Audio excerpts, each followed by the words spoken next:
I'm with you late night. Nothing but illustrious guests. Mero, who's in the building with us today? You know the fucking vibes, man. Super producer, rapper, artist, musician, actor, multi-hyphenate, everything. The RZA Rector is in the building, y'all. Make some Bobby motherfucking Digital. noise. You know what I'm saying? You know what it is? You know what I mean? Hip-hop legend from the Bong, bong. You know what I'm Wu-Tang, saying? witty, unexpected talent, and natural gang in that Gang. building. You know RZA, what what's I'm going saying? on? Respect. Y'all taking me all the way back to Pelon right now. Listen, we go, bro, we back on the ferry right now. We going back know what I there, mean? man. For real, we going straight up.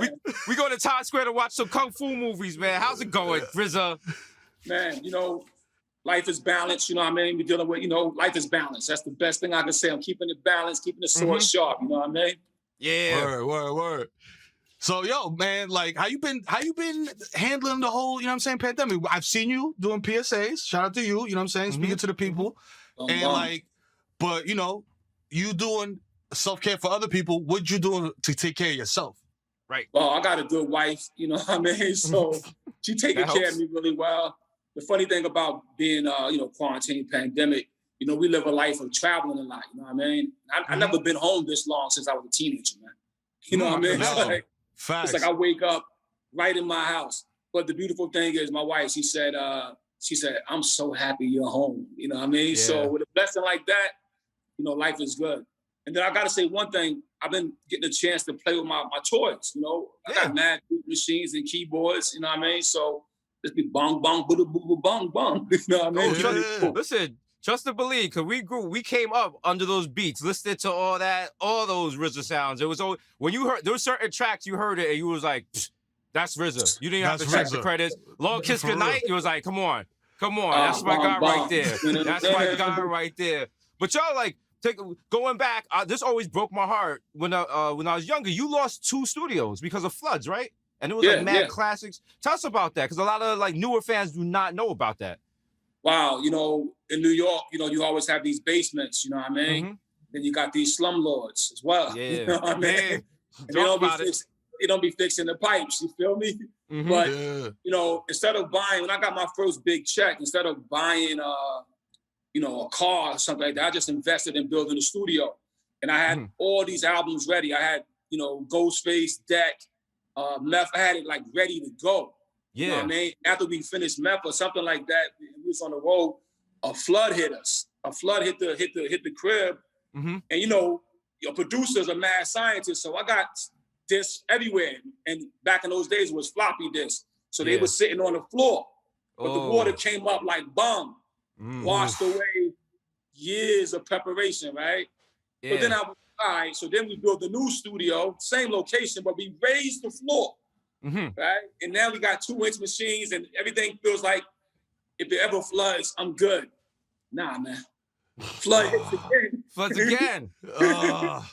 Bro. Yo, that's kind of one of my stories in my life, though, brother. It's like New York, you know, with our basements, you know, I've been flooded out at least a half a dozen times. I always tell my brother, I was like, you know, water seems to be my big issue in life. I got to figure out how to master that. And then, so one day, right? So, you know, we get a new house. Now we're in Jersey. Life is good. Got the acres, all that. I get this beautiful piano that I like had my eye on for like 2 years. It's totally digital orchestration. I get it, and I put it under the sunroof. You know, you got the big sunlight and everything is good. Flood from the top, baby. Oh, man. Damn, come on. And you still, but you laughing about it, you staying positive though. You feel me? Like, a lot of motherfuckers would have been like, yo, fuck this. After the first club, they would have, man, fuck this. I'm gonna go work at Staples. Fuck this hip hop shit. You know what I'm saying? But you kept it doing. You kept it pushing. Yeah, see, you know, always, me and my brother, we like to use the biblical heroes as reference, you know what I mean? So it's like, yo, Noah had to deal with a big flood, you know what I mean? Yeah. But what he was able to do is grab what was important and keep it moving. So that's how I look at life. I just try to grab what's important. Even right now, I know the whole world's going through this pandemic and people got to recognize what is important. You know what I mean? And whatever that is, keep that close to you, nurture that, you know what I mean? And hopefully when we do get outside our arc or outside your crib and you back into the world, those things that you preserve become the things that become fruitful and multiply the rest of your life, yo. Facts right there. Ooh, that's a dog right there, boy. What? So like, yo, like to me, the Wu-Tang is like the Bulls, and you the Phil Jackson. What is it like to like manage? Because we seen a documentary on Showtime. You know what I'm saying? Plug. Thank you, Showtime. And, you know what I mean? Showtime. And Showtime. Like just the management of all those different personalities, egos. You know what I'm saying? Like keeping that together for so long, even though there's been like, you know, discord or whatever within the group or whatever. But at the end of the day, the Wu is still the Wu. You know what I'm saying? Like, how do you maintain that? Well, you know, they call me the abbot, you know, so the abbot is usually the one who is the best knower. You know what I mean? So it ain't about being a leader or dictatorship or whatever, but having that common denominator of understanding of how I would like to be treated as an artist, of having foresight on the vision of where we could take things. That's been my special gift, and brothers appreciate that gift. And so even when we get to conflicts, brothers know that I'm going to do my best to calculate not just what's best for myself, but what's best for everybody. And sometimes what's best for everybody may be like, yo, it ain't as good as it could have been for Ray or good as it could have been for Ghost, but yet everybody got a slice of pizza. Now, everybody might not get full. One slice ain't, you know, don't do it in New York, right? Right. But everybody got a slice until the next pot come in. So with that kind of mentality, I built a lot of trust. And then also, you know, I guess like I'm from a big family. I got 11 brothers and sisters, right? So that's personalities. That's waiting for the bathroom. That's somebody wearing your sneakers. You know what I mean? And she got all the sneakers behind you right there. You know the vibes. You know. If I had those back in the day, my family would have been tight, yo. Listen, bro, anyway, I didn't have none of this back in the day, so I feel you. But anyway, you know, having that relationship with brothers and sisters, I think it gave me an edge to dealing with people outside in the world. So dealing with my Wu-Tang brothers, I think I was able to comprehend personalities. And then I never even looked at it until maybe 2012 when I was doing a movie called The Man with the Iron Fist, where I had all these A-list actors having to come together in China, mind you, and work with me, right? And it was problems that popped up. But since I was trained to deal with human resources by the Wu-Tang Clan, I was able to also navigate through that and communicate with the talent. Like I said, so, you know, they say steel sharpens steel. And so when it comes to being an artist, I'm a piece of steel, and I sharpen other artists in the field. Okay. Talk about Iron Fist, like the movie thing, scoring movies. Was that something that you always was like, yo, I want to do, or were you pushing that direction by somebody, or? Yeah, I didn't think I was going to be doing that. You know, I realized that, you know, Isaac Hayes being one of my heroes, Quincy Jones, if you look at their track record, they scored movies and all that. I remember talking to Quincy Jones, like right after Triumph that came out. And I was like, you know, I had the #1 album in the country, you know, so now I'm the man. Yeah. And I was talking to him, but I humbled myself to him because he's the greatest, you know what I mean? So I'm like, you know, like what's the next few steps? And he told me that, yo, by the time I was 30 years old, I scored a movie. And that was rare especially for a Black man in those days of his time. And so for me, it was like, wow, how can I get there? And at the time I was maybe 26, going on 27, right? So fortunately, a director named Jim Jarmusch, loved the Wu-Tang sound, comes to me and say, yo, I want you to score my movie. It was called Ghost Dog. You know what I mean? Ghost Dog, yeah. So he gave me the platform to score it. I think I was 28 years old. I beat Quincy Jones on that age bracket. You know what I mean? And I just felt like, wow. But when I did it, yo, I felt the great expression of my talent that I was looking for. You know what I mean? You know, sometimes you're looking for that right thing that really, and it was that. And so I fell in love with it. And eventually that led to me meeting up with Quentin Tarantino and doing Kill Bill. And then meeting up with David Goyer and the team and doing Blade, Trinity, and I even did Soul Plane. Word.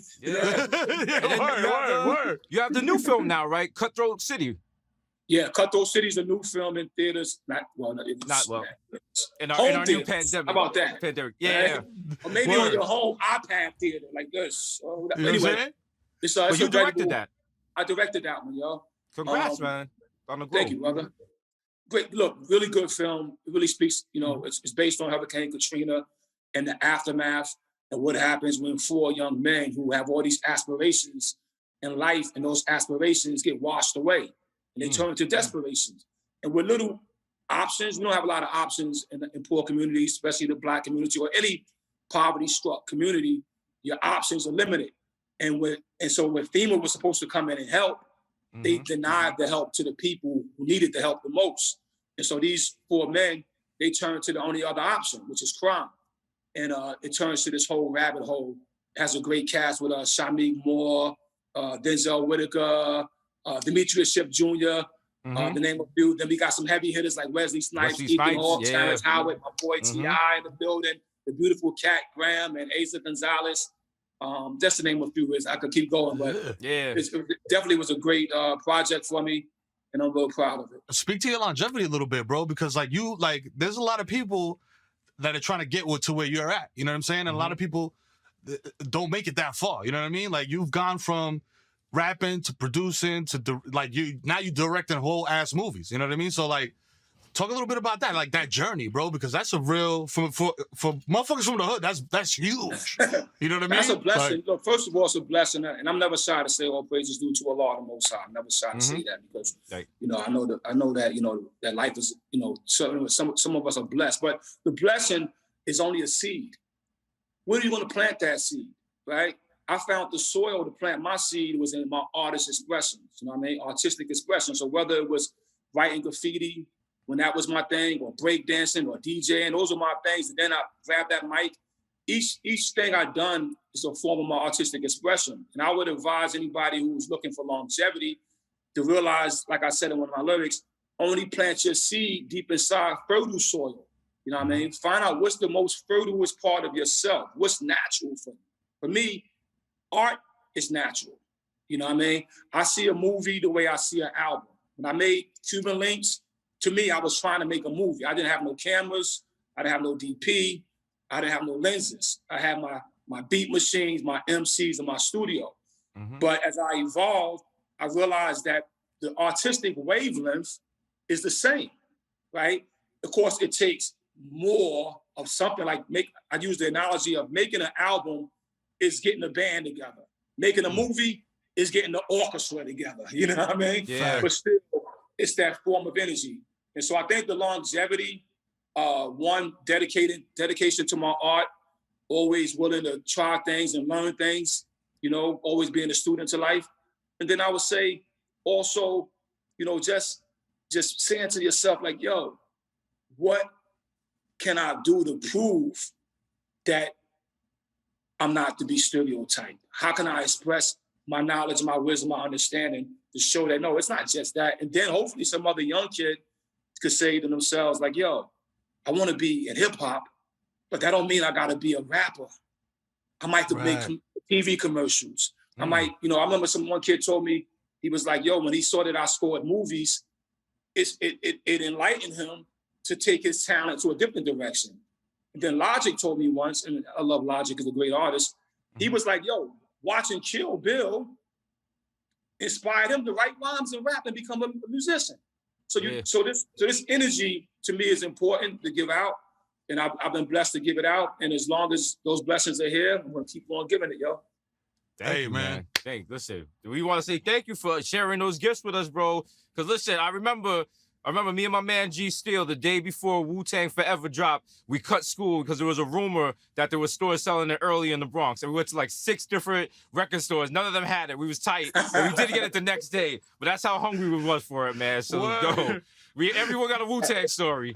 For real. Shout out to Vic's Music. That's why I got my shit out. And I don't shit. Yo, man. We saw BX over here. You already know. Music Factory on Fordham Road. Woo! But yo, RZA, thank you for sitting down and chopping it up with us, man. It's been a pleasure. We know you're a busy guy. We know you're dropping knowledge darts on us constantly. Everyone on our show is an illustrious guest and gets a neon sign. What would your neon sign say? Wow, Abbott. Abbott, yeah. Abbott. But before I go, can I say one thing? Yes. I just want to say congratulations to you, brother. I've been watching your show. I'm so proud of the evolution of it from season 1, season 2, and you keep going. I'm just proud of you guys. BK, Brooklyn, Vibe, Bronx is in the building. Keep doing what y'all doing, man. I respect it, man. Thank you, man. That's high praise, man. That is high. Listen, oh man, you know the vibe. Wu-Tang, Wu-Tang. Forever. You know what I'm saying? Forever. My man RZA, thank you. Bobby Digital.